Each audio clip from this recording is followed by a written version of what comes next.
Olá, está começando mais um Ação Parlamentar e no programa de hoje vamos falar sobre um projeto de lei que tramita aqui na Câmara e prevê a utilização da modelagem de informação da construção nas obras públicas do município. Vamos mostrar como funciona esse método e quais são as vantagens. E por falar em projeto de lei em tramitação, são muitos os termos usados pelos vereadores no dia a dia da Câmara, né? E nem todo mundo sabe o que eles de fato significam. E exatamente por isso nós preparamos uma reportagem que explica como é e como se dá o processo de tramitação. Também vamos mostrar o trabalho da Comissão de Saúde, que desempenha uma função importante de análise de temas e fiscalização dos serviços prestados aos moradores da cidade. E você já ouviu falar da Vila de Nossa Senhora dos Cafezais aqui no município? E se eu disser Eugênio de Melo, aí certamente você conhece, né? E essa é uma das curiosidades que a gente mostra no programa de hoje. Por que será que o distrito mudou de nome? Fique com a gente, o Ação Parlamentar está só começando.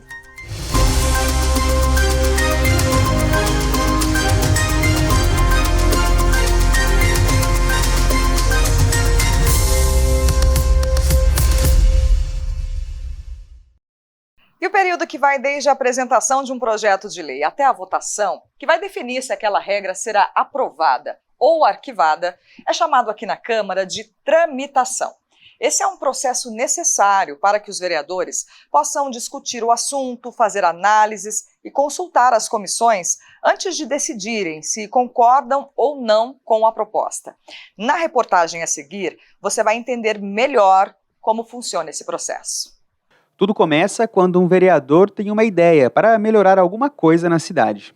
Depois essa ideia é transformada em projeto de lei, entregue à Câmara e se inicia a fase de tramitação. A partir daí, a proposta vai percorrer um longo caminho de análise. Essa advogada explica que a primeira etapa da tramitação é cumprida pela mesa diretora. O que a gente tem que lembrar sempre em relação a um processo legislativo é que, antes de mais nada, alguém tem que colocá-lo em pauta, né, para ele se tornar um processo em tramitação. Então, como é que eu posso colocar em pauta?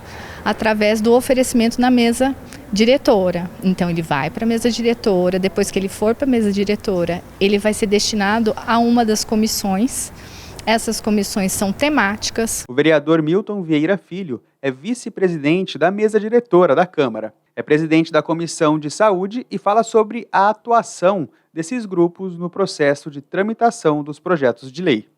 A mesa diretora tem um papel fundamental, né, de analisar os projetos, tal, e aí a gente tem o rito, né, do processo todo aqui na Câmara, e a mesa diretora quem pauta os projetos a plenário, né, para votação.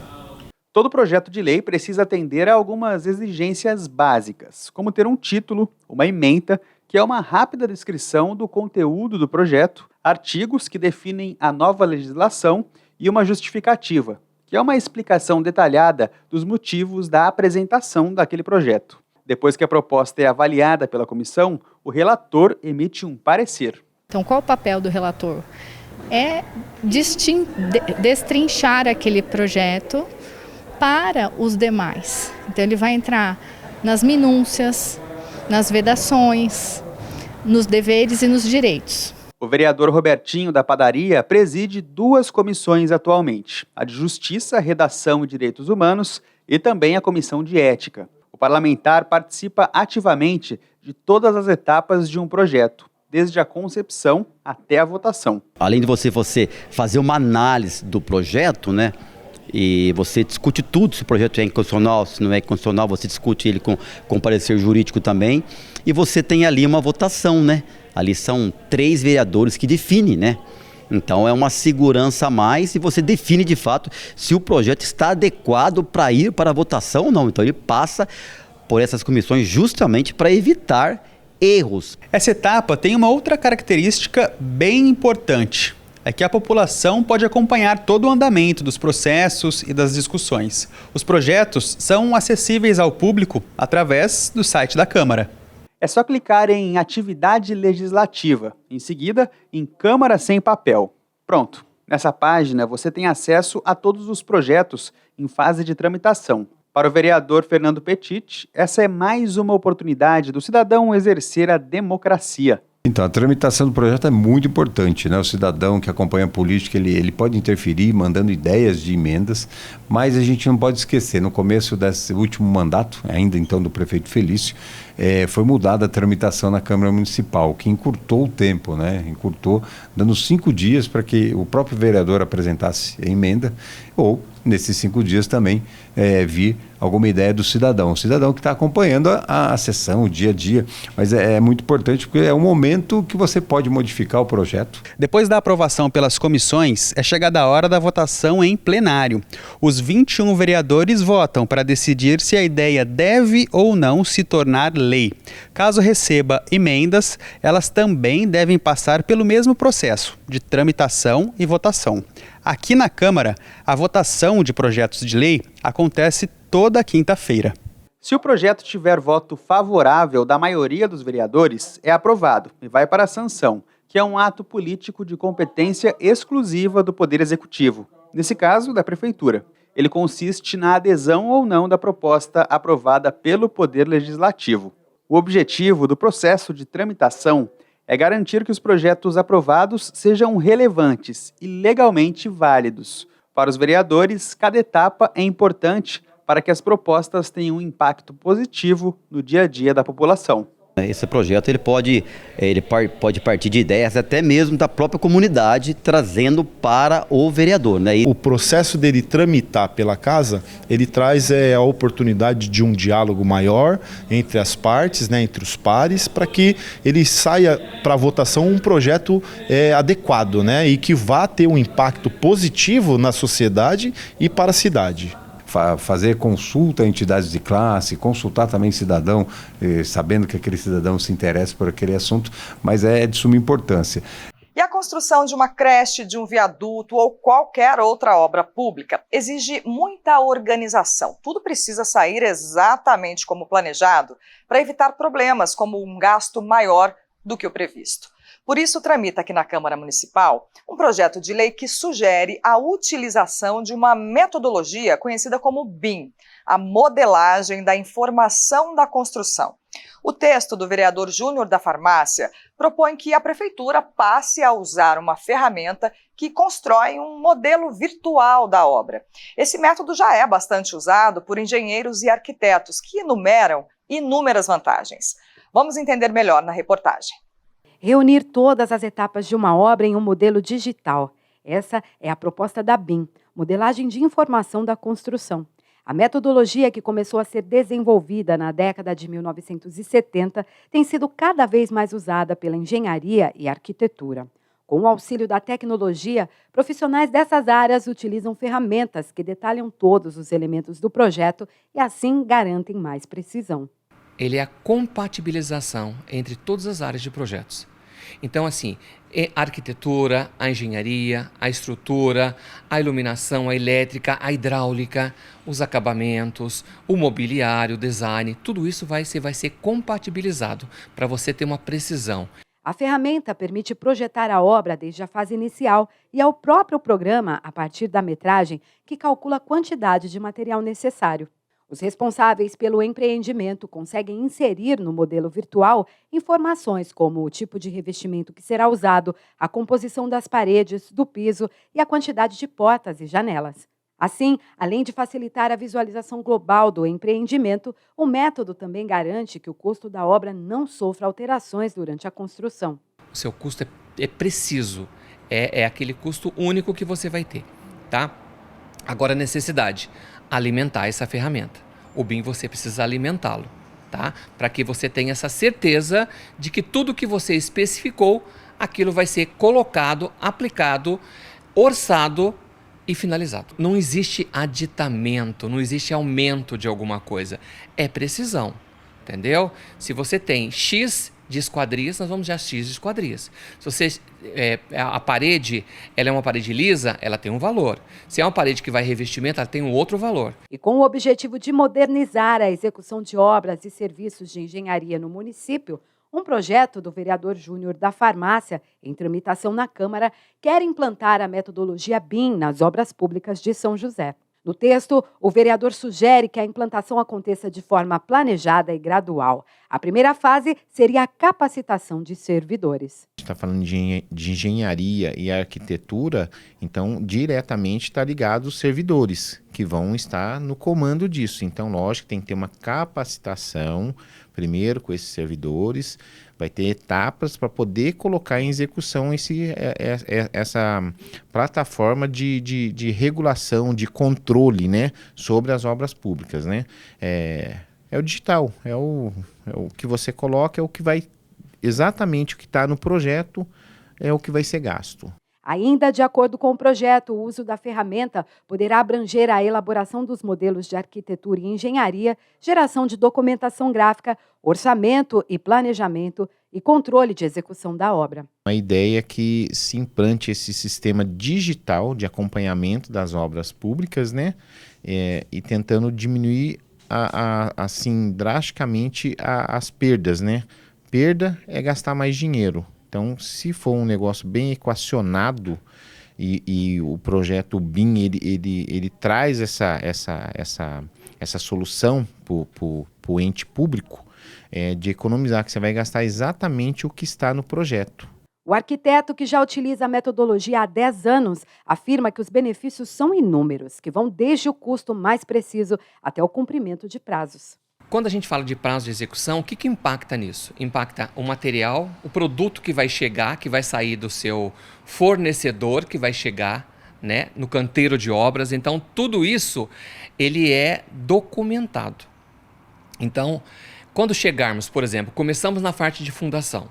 Então, qual é a próxima fase? A próxima fase é a alvenaria. Então, a gente já tem que estar ciente que aquele produto, com aquela quantitativa, com aquela metragem, com aquelas necessidades, vão ter que estar prontos e disponibilizados dentro daquele período. Então, você consegue trabalhar isso melhor. Autor da proposta, Júnior da Farmácia justifica que a utilização da metodologia tem potencial de garantir ganhos de produtividade e qualidade das obras públicas, além de aumentar a confiabilidade nos cronogramas e orçamentos do município. A gente tem os órgãos competentes e reguladores que fazem um controle do gasto público, né? No meu entendimento, o BIM ele traz uma transparência ainda maior para esses próprios órgãos fiscalizarem. Então, vai ficar muito mais fácil, muito mais transparente. O digital ele traz uma outra visão, é muito mais confiável. E a gente faz agora um rápido intervalo e no próximo bloco vamos mostrar o trabalho da Comissão de Saúde aqui da Câmara Municipal. É já já.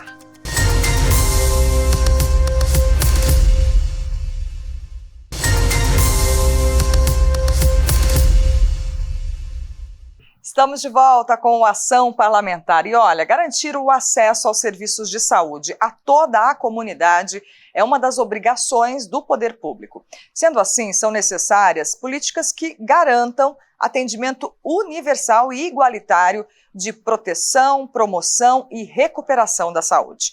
Aqui na Câmara Municipal, a Comissão de Saúde é composta por 3 vereadores que analisam projetos da área e fiscalizam os serviços prestados à comunidade.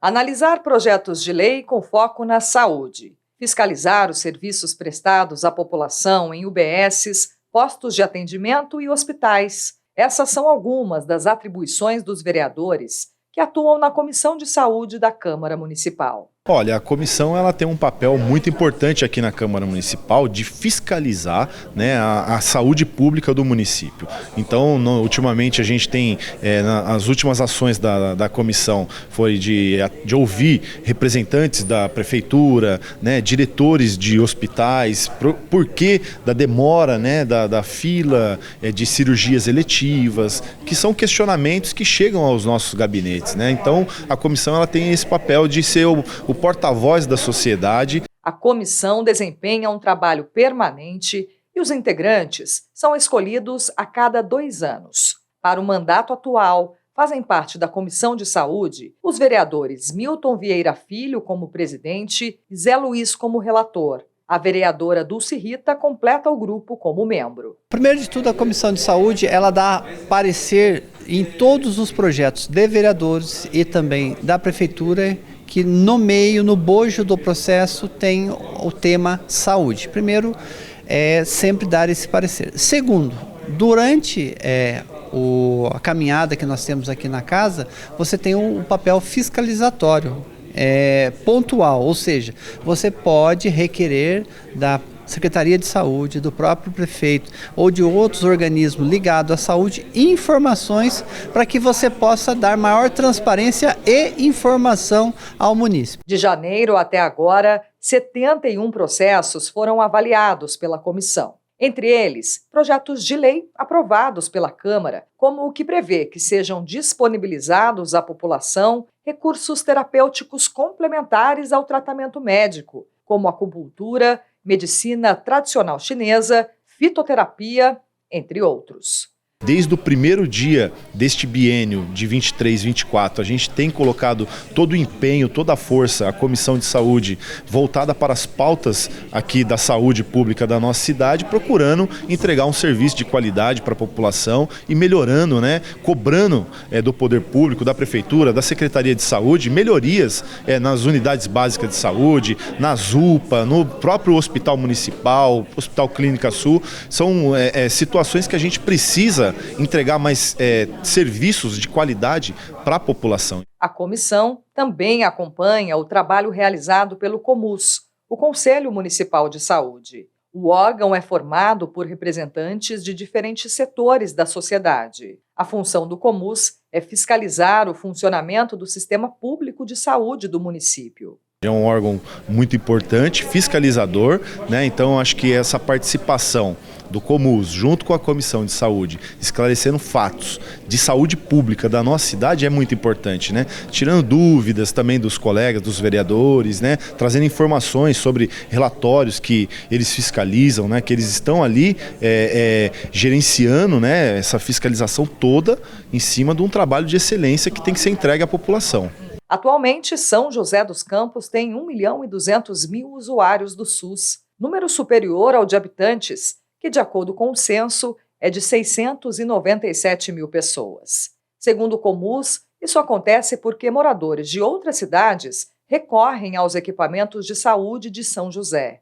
E além da garantia de atendimento a todo esse público, outro desafio do setor é fortalecer serviços como hemodiálise e reduzir filas para consultas. Melhorias na área da saúde exigem a atuação conjunta do poder público e da população, trabalho que também cabe à Comissão de Saúde da Câmara. A população ela participa indiretamente todos os dias. Quando ela nos encaminha reclamações, sugestões, nos cobram na rua, ela já está participando da comissão, porque nós vamos juntando todo esse material e a gente traz para o nosso debate aqui da comissão. A partir dessas informações, você pode fazer um requerimento, pode fazer ofício ou até mesmo convocar os agentes da saúde para prestar esclarecimentos. E agora a gente vai para a nossa última pausa aqui no programa e depois do intervalo você vai conhecer a história do distrito de Eugênio de Melo. É daqui a pouquinho.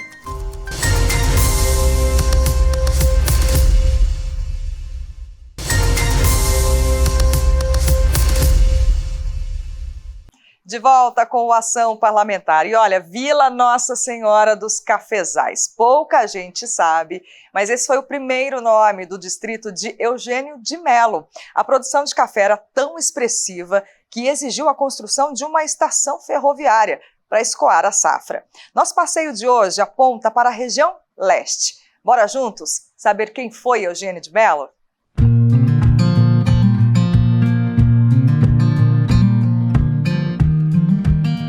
Eugênio de Melo. Bom, você já percebeu que esse é o nome de uma pessoa e que por algum motivo passou por essa região e fez a diferença. Tanto que o distrito de São José dos Campos recebeu o nome dele. Agora, quem foi Eugênio de Melo e por que a gente está exatamente na linha do trem para contar essa história? Olha, eu garanto para você que você já vai entender. Mas antes, eu preciso voltar um pouquinho no tempo. O Jequitibá rosa resiste ao tempo e comprova que 500 anos atrás, A floresta habitada por indígenas tomava conta dessa região.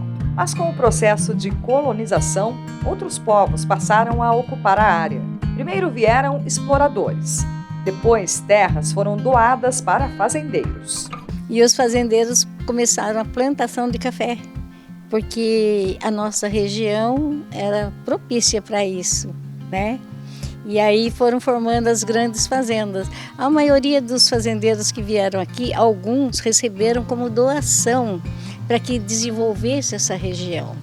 Então, muitos fazendeiros vieram, receberam na época, né, do imperador, uma área para eles começarem a fazenda e desenvolver essa região.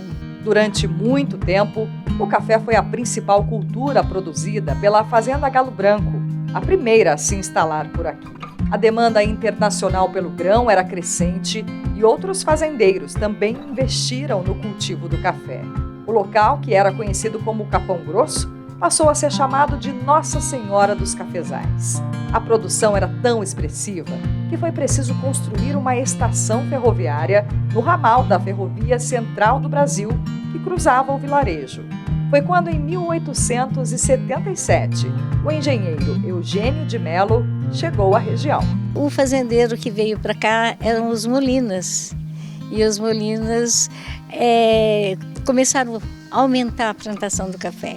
Até que o Ambrósio Molina foi para o Rio de Janeiro, como ele era uma pessoa assim, de influência, né?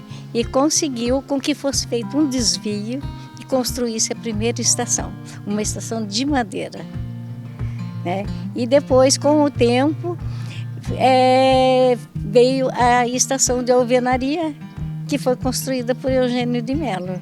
Eugênio Adriano Pereira da Cunha e Melo nasceu em Santa Catarina e quando veio para cá já tinha trabalhado em outras ferrovias. Aqui o nome dele foi escolhido para a estação que ajudava a escoar o café produzido nas fazendas. Em volta da estação foi formando comércio, né? Tem a igreja, foi formando comércio e isso daí deu um impulso na região, sabe? E a mudança foi grande, né? E os fazendeiros também começaram a enviar o café para outras regiões. Antes era para São José, depois já ia para o Rio, já ia para Santos e foi até para a Europa. Oficialmente, Eugênio de Melo se tornou um distrito em 31 de agosto de 1934 por conta do aumento no número de habitantes. Com a decadência do período cafeeiro no Brasil, por conta da escassez de mão de obra escravizada após a abolição e falta de terras, a ferrovia de Eugênio de Melo foi perdendo espaço para as rodovias que chegavam à região. Hoje, o distrito acolhe diversas indústrias que contribuem com a economia local.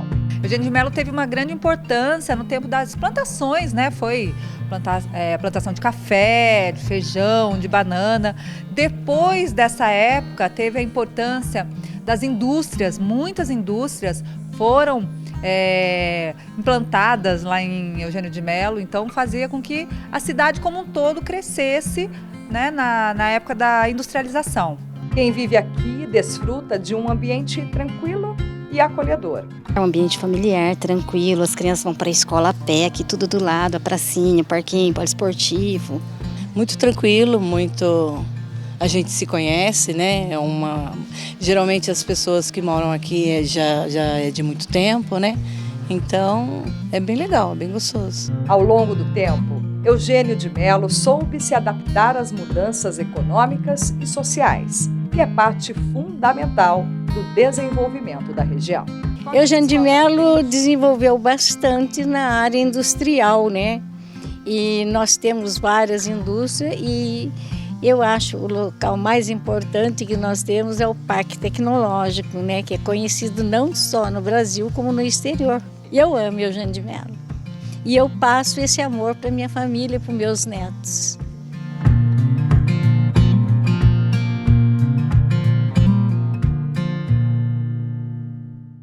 E termina aqui mais uma Ação Parlamentar. Esse e todos os outros programas estão disponíveis no no nosso canal do YouTube TV Câmara SJC. Aproveita para seguir nosso perfil no Instagram, @TV Câmara SJC. Obrigada pela companhia e até o próximo programa. Tchau, tchau.